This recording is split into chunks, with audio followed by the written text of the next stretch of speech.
To make an ID vault operational, you must create the vault database on a server, create the vault ID file, specify which user organizations trust the vault, use policies to assign user IDs to the vault, and which of the following?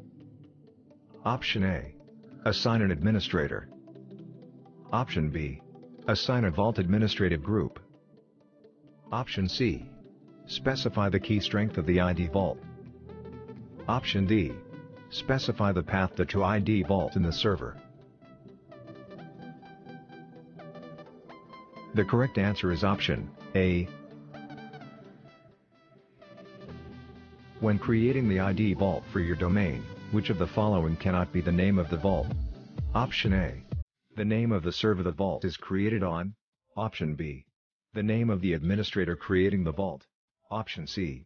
The name of the group that will manage the ID vault. Option D. The same as an organizational unit used in the Domino domain. The correct answer is option D.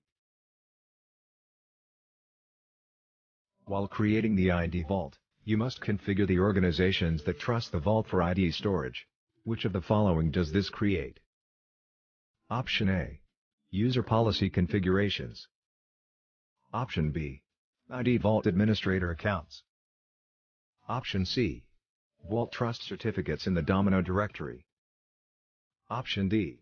Certifier ID files of the organizations or organizational units with vault trust certificates. The correct answer is option C. David modified the names of the ID vault administrators for the organization. When the names were modified, they were adjusted in the vault database ACL and also in which of the following locations? Option A. The Domino server log.nsf. Option B. The vault certificate document in the Domino directory. Option C. The idvault.log file for the assigned ID vault database. Option D. The vault document in the security ID vault's view of the Domino directory.